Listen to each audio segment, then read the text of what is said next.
네, 안녕하세요. 자, 오늘은 이동평균선에 대해서 얘기를 좀 나눠보도록 하겠습니다. 시중에는 이동평균선에 대한 개념과 여러 가지 강의들이 있습니다. 그런데 이제 그 강의도 물론 좋지만 제가 보는 이동평균선에 대한 정의, 그리고 어떻게 우리가 이 이동평균선들을 바라볼지 이거에 대해서 조금 설명을 드려보도록 하겠습니다. 자, 물론 많이 아시겠지만 기본적인 이동평균선은 파란색이네요. 기본적인 이동평균선은 평단가로 이해를 해야 됩니다. 자, 무슨 말이냐? 이동평균선은 기본적으로 5일선, 11선, 21선, 61선, 121선 이렇게 5개가 아마 세팅이 되어 있을 거예요. 뭐 241선, 뭐 481선 더 추가할 수는 있겠지만 그거는 뭐 이제 활용의 영역이고 기본적으로는 이렇게 세팅이 되어 있을 겁니다. 자, 그러면 5일선은 뭐예요? 캔들 5개의 평균 값입니다. 뭐 가중 평균 어쩌고 여기 뭐 여러 가지 있긴 한데 그냥 간단히 평균이에요, 평균. 캔들 5개의 종가 기준 평균입니다. 뭐 종가 아니어도 괜찮아요. 그냥 5개 캔들에 있는 사람들의 평균이라고 생각하시면 돼요. 우리가 이 안에 거래하는 모든 사람들의 각각의 주가 평단가를 우리는 알 수가 없죠. 그죠? 그렇기 때문에 이거를 조금 더 편하게 알기 위해서는 이동평균선을 활용할 수밖에 없습니다. 자, 그래서 이거를 뭐 추세로도 봐도 되고 여러 가지 개념으로 봐도 되지만 평단가의 개념으로 봐야 돼요. 당연히 21선은 20일간의 사람들의 평단가가 되겠죠. 그죠? 그럼 이거를 5는 뭐야? 5. 5거래일이니까 일주일. 20은 뭐죠? 5거래일이 4번 있으니까 한 달. 60은 세 달. 그죠? 120은 뭐예요? 반년. 이렇게 되는 거예요. 그래서 반년 추세, 세 달 추세, 뭐 한 달 추세 그러다 보니까 보통 이제 한 달 정도 흐름들이 우리가 황금선이라고 부르는 내용이 되기도 합니다. 그래서 21선 추세가 깨졌냐 안 깨졌냐 이제 그런 것들이 중요한 거예요. 자, 기본적인 정의는 그렇고, 자, 이거를 이제 어떻게 활용해야 될까? 이제 이런 부분들을 좀 고민을 해보셔야 되는데, 자, 기본적으로 평단가와 관련이 있다 보니까, 기본적으로 이동평균선의 기본 성질은 지지와 저항이 됩니다. 뭐 이게 항상 맞고 떨어지고 뭐 그런 건 아니지만, 이동평균선은, 캔들보다 위에 있으면요.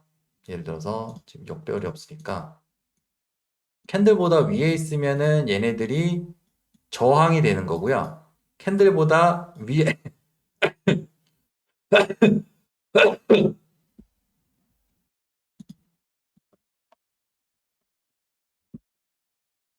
캔들보다, 캔들보다 위에 있으면, 캔들보다 아래에 있으면은 여기서는 지지가 되는 경우가 많습니다. 근데 이게 무조건 내가 이걸 기준으로 매매를 한다. 이렇게 이해하시기보다는 조금 더 다른 접근법으로 보시는 게 좋아요. 자, 우리가 기본적으로 정배열과 역배열에 대해서 다들 알고 계실 겁니다. 정배열은 뭐 이게 부채꼴처럼 펴졌고, 역배열은 뭐 이렇게 막 밑으로, 그죠? 이렇게 돌려지는 이런 흐름인데, 여기에서 여러분들이 이제 좀 아셨으면 좋은 게 뭐냐면은, 정배열은 힘이에요. 자, 여러분들이나 저나 역배열에 있는 종목을 정배열로 바꿀 힘은 없습니다. 네, 이거는 개인이 할 수 없는 거예요. 뭐 진짜 거래량이 없는 뭐 시총 200억짜리 뭐 이런 거는 모르겠는데 이렇게 하나오션 같은 것들은 절대로 개인이 할 수가 없어요. 그래서 이 힘은 곧 이 주가를 움직이는 뭐 주포라고 부르기도 하고 뭐 주체, 세력 뭐 여러 가지 이름을 부르기도 하죠. 이런 사람들이 이걸 만들어내는 거예요. 자, 그러면 반대로 역배열은 어떻게 이해를 해야 될까요? 역배열. 역배열은 말 그대로 사람들의 평단가보다 주가가 아래에 있는 거예요. 그럼 뭐죠? 손실이라는 겁니다. 사람들은 손실할 때 손절을 하게 돼요. 자, 그러면 역배열 구간을 어떻게 이해해야 돼요? 사람들은 손절을 하지만 반대로 세력들 입장에서 뭐예요? 이 손절 물량을 가져오니까 매집이 되는 겁니다. 그래서 역별 구간을 매집으로 볼 수가 있는 거예요. 이런 자리들. 그리고 이제 이런 자리들. 그런 자리가 있었기 때문에 상승이 나오는 거예요. 자, 그러면 뭐 역별은 다 매집인가요? 당연히 아니겠죠. 상황에 따라서 그런 판단할 수 있는 근거가 되는 겁니다. 자, 이거를 이제 이해하시고 다음으로 넘어가면은 자, 어떤 세력주든 수급을 만들어낼 때는 목적이 그거죠. 그동안 이 친구들이 매집했던 물량이 있으면은 그거를 매도하기 위해서 올리는 거예요. 어떤 종목이든지 주가를 올렸는데 매도를 안 한다. 물론 이제 매집할 때뭐 변동성 만들어내기는 하지만 매도를 안 한다? 그런 종목은 없어요. 네, 매집할 때 뭐 가끔 이제 특별한 케이스 빼고는 주가를 돌파를 가면서 거래량을 이렇게 막 발생시키는 거는 전부 다 매도입니다. 다 매도예요. 자, 그런데 자, 여기서 공통적으로 여러분들이 느끼실 수 있는 게 있을 거예요. 뭘까요? 여기서 지금 두 번의 슈팅 구간이 이렇게 크게 있었습니다. 자, 이 슈팅 구간이 나오기 전의 상황을 볼게요. 어떤 특징이 있죠? 자, 지금 이 구간과 이 구간을 보세요. 어떤 특징이 있어요? 주가가, 아니, 주가가 아니라 이동평균선들이 이렇게 다 모여 있어요. 자, 물론 여기서도 단기 슈팅이 있긴 하지만 우리가 제대로 이제 진짜 시장의 주도주로서 막 오르고 그런 흐름을 보면은 이동평균선들이 모여 있습니다. 이런 구간, 그리고 또, 오늘 이제 움직였던 하나 시스템도 보시면은 이게 다 모여 있죠. 자, 얘만 그럴까요? 우리 예전에 많이 올랐던 두산 에너빌리티 얘도 보세요. 얘는 이제 좀 흐름이 기니까 주봉으로 봐야 됩니다. 어때요? 모여 있는 상태에서 벌어지면서 슈팅이 나오죠. 여기 이제 고점 처리 때문에 이렇게 움직였던 거고. 그리고 여기도 보세요. 최근에 이제 추가 슈팅이 나왔던 이 구간도 보시면 어때요? 여기에서 오르죠. 자, 얘가 왜 이럴까요? 왜 이런 현상들이 벌어질까요? 얘만 그럴까요? 삼성전자도 똑같아요. 삼성전자도. 음, 뭉치는 구간에서 슈팅이 나오고, 여기도 뭉치는 구간에서 슈팅이 나오고, 얘도 뭉치는 구간에서 고점 처리를 하고, 지금 슈팅이 나오고 있잖아요. 자, 왜 이런 현상들이 벌어질까요? 자, 이동평균선은 제가 처음에 평단가라고 말씀을 드렸습니다. 평단가. 자, 아까 하나오션으로 돌아오면은, 자, 평단가라고 했어요. 그러면, 어, 여기를 기준으로 볼게요. 주가가 지금 여기 있다고 생각해 볼게요. 이렇게. 딱 이렇게 있어요. 자, 그러면, 자, 121선은 6개월간 사람들의 평균 단가고, 61선은 3달, 이렇게 6달 이렇게죠. 여기는 이제 한 달. 한 달 사람들의 평단가예요. 자, 그러면은 지금 이 캔들을 기준으로 볼게요.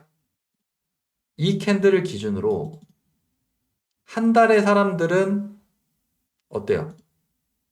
이만큼의 수익이겠죠. 7%? 뭐 종가까지 하면은 16% 이렇게 수익이겠죠. 저는 수익 아닌데요? 그게 아니라 평균 값을 말하는 거예요. 네. 이 종목을 보는 입장에서는 주포 입장에서는 한 사람 한 사람의 평단가는 몰라요. 예전에 뭐 장판지를 뜯어서 뭐 본다 뭐 그랬는데 이 많은 사람들의 평단가를 알 수가 없단 말이에요. 그죠? 그래서 이동평균선은 평단가로 활용하시면 됩니다. 그러면 61선 3달간의 평균 사람들이 스윙하던 사람들이 이만큼 수익이겠죠. 반대로 얘는 이만큼. 자, 그러면 이만큼의 수익을 지금 다들 갖고 있는데 여기서 더 막 간다. 물론 갈 수도 있겠죠. 그죠? 그러면 근데 그거보다 자, 여기랑 여기서 가면 어떨까요? 특히 여기. 반년간의 사람들의 평단가를 다 만난다는 거예요. 뭐예요, 그러면? 본전을 준다는, 본전까지 수익을 축소시킨다는 거예요. 나는 이만큼 수익이었는데, 그 수익이 평균값으로는 줄어든다는 거예요. 저는 여기서 지금 이렇게 해가지고 50% 수익 받는데요? 그럼 여기도 50% 수익 아닌가요? 그거는 그 질문을 한 그분만 50% 수익이고요. 전체 평균으로 본다면은 0입니다. 누군가는 손실이거든요. 여기서 산 사람들은 손실인 거예요. 그러니까 장기 평균값과 중기, 단기 평균값들이 전부 다 모이면 어떻게 돼요? 모두 0이에요. 캔들이랑 만나면. 모두 0입니다. 여기는 어떻게 되겠어요? 세 달간의 평균들이 0이 되는 거죠. 그러면 세력 입장에서 생각해 보세요. 이만큼 수익을 준 자리에서 슈팅이 나가는 거랑 사람들이 0인 상태에서 수익이 0인 상태에서 슈팅을 내는 거랑 뭐가 더 쉽겠어요? 이게 더 쉽겠죠, 당연히. 여러분들 세력은요, 이 주포들은 목적이 뭐예요? 개인들한테 수익을 안 주면서 가장 고가에다가 매도를 하는 게 목적입니다. 그러면 이거를 원리적으로 생각해 볼 때 한 사람 한 사람의 그런 평단가가 아니라 전체적인 구간들을 보면은 여기에서 이 슈팅이 나오는 이유는 지금 여기서 이제 이만큼 사람들이 수익인 거죠. 이때는 이만큼 수익인 거죠. 그 사람들의 평균값을 0으로 만든 다음에 여기도 추격한 사람들은 손실이고 여기서는 이제 수익이고 그게 이제 상쇄되는 거예요. 거기에서 이제 흐름들이 나온단 말이에요. 자, 어떤 종목을 보든지 그럴 겁니다. 뭐 예전에 LS 에코에너지에도 보시면 여기도 그렇죠. 우리가 진짜로 생각하는 슈팅은 어때요? 제가 지금 선이 하나 그어져 있는데 어때요? 이렇게 수익을 많이 봤을 때는 안 가고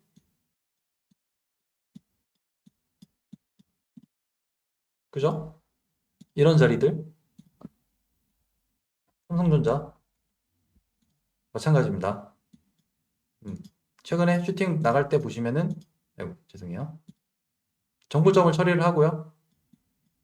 단기 이평선들을 모은 다음에 여기서 슈팅이 나가는 거예요. 또 뭐가 있을까요? 한미반도체가 그런 게 많았어요.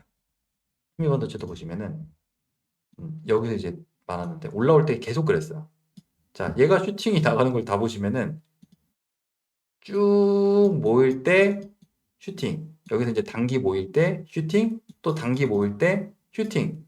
여기도 중기 모일 때 슈팅. 밑에서도 그렇습니다. 밑에서도 단기 모일 때 슈팅. 모일 때 슈팅. 모일 때 슈팅. 계속 그러죠? 여기도 그러고.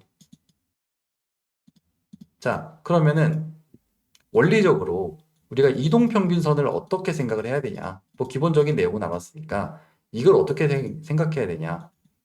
개인 투자자의 상황으로 이해를 해볼 수가 있는 거예요. 자, 그러면은 오늘 하나 시스템을 보시면 자, 이동평균선들은 이렇게 쭉 모여 있어요. 이렇게 쭉 모여 있어요. 자, 그럼 여기서 포인트가 두 가지가 있어요. 여기는 역배열이고요. 여기는 정배열이에요. 그럼 이거를 뭐 어떻게 해석해야 되나? 역배열 구간은 사람들이 손절을 하는 구간이죠. 마이너스니까 평단가가.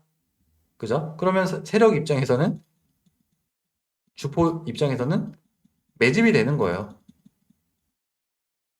그리고 반대로 여기서는 이동평균선 위로 올라왔죠. 이거는 개인이 못합니다. 개인이 절대로 할 수가 없어요. 이 거래량을 발생시킬 수 없다면 얘가 좀 작아 보이던데 이게 5천억이에요, 5천억. 그죠? 5천억 우리가 발생시킬 수는 없잖아요. 개인이 못합니다. 그런 구간을 만들어내고 슈팅 준비가 된 상태에서 가는 겁니다. 그러니까 이런 구간들은 어쨌든 정배열을 만든다는 거는 누군가한테는 이제 단기 매수자들에게는 어쨌든 수익 구간이기는 해요. 근데 얘네들은 이제 더 비싼 가격을 만들어내야 되기 때문에 정배열을 만든 거고, 항상 우리가 슈팅 자리를 찾는 게 제일 중요합니다. 여기서도 그러죠. 모인 다음에 쏘고. 항상 이런 돌리는 구간들도 보면은 어쨌든 정배열로 올라와야 돼요. 그러니까 우리가 이동평균선을 본다는 거는 단순히 그게 지지가 된다. 뭐 기본적으로는 평단가니까 뭐 지지가 된다. 이것도 활용될 수가 있겠지만 기본적으로 세력주의 원리상 목적은 그거예요. 개인들이랑 같이 안 올라가야 돼요. 어쨌든 위에 올려서 이런 데서 매수는 개인들이 해야 돼요. 그죠? 개인들이 해야 되는데 어쨌든 올리는 초입에는 여기선 개인들이 없어야 되고 여기선 개인들이 있어야 되겠죠. 그죠? 그러면은 여기서는 개인들이 없어야 되는 자리가 뭐예요? 우리가 그거를 한 사람 한 사람 계좌를 까볼 수는 없잖아요. 너 평단가 얼마야? 이렇게 할 수는 없잖아요. 전체 그림을 봐야 된단 말이에요. 세력들은 전체 그림을 가지고 움직이기 때문에 이동평균선, 사람들의 평단가에 예민할 수밖에 없습니다. 평단가에. 네, 그렇기 때문에 단기 사람들의 평단가가 0인 상태에서의 슈팅들, 그리고 장기 흐름에서의 슈팅들, 이런 게 나와주는 거예요. 이게 뭐 그냥 그림 맞추기로 보는 게 아니라요. 철저히 원리적으로 보고 그거를 해석하는 거기 때문에 절대로 이제 막, 차트 뭐 그림 맞추고 그런 게 아닙니다. 이게 다 원리예요. 결국에 이동평균선이라는 거는 개인들의 평단가가 될 수밖에 없기 때문에, 죄송해요, 글씨를 못 씁니다. 평단가가 될 수밖에 없기 때문에 세력 입장에서는 이 개인들의 평단가가 높을 때, 그러니까 수익을 많이 봤을 때 슈팅이 나가기보다는 0을 만들어 놓고 슈팅을 가는 게 훨씬 이득이에요. 그게 세력들의 목표입니다. 거기에 포인트를 맞춰서 보신다면은 종목들을 보실 때 굉장히 여러 가지들을 발견하실 수가 있을 거예요. 뭐 다른 종목도 볼까요? 얘도 그렇죠. 여기서 쫙 모아놓고 슈팅. 여기도 역배열 만든 다음에 돌려놓고 슈팅. 그죠? 최근에 나온 흐름도 모아놓고 흐름. 또 이제 또 모으고 있을 수도 있겠죠. 그죠? 이런 식으로 종목들이 슈팅이 나가는 흐름들을 보시면 절대로 역배열에서 갑자기 슈팅이 나가는 경우는 그렇게 많이 없을 겁니다. 분명히 이런 뭉치는 자리에서 슈팅이 나오거나 아니면은 정배열 자리를 만들고 거기서 슈팅이 나와요. 그런 부분들을 꼭 잘 보시면서 매매하실 때 좀 참고를 하셨으면 좋겠습니다. 분명히 많이 도움이 되실 겁니다. 자, 그래서 오늘 내용은 여기서 마무리하도록 하고 주말 동안 이 내용 꼭 여러 종목을 통해서 복습하셨으면 좋겠습니다. 네, 그냥 마칠게요.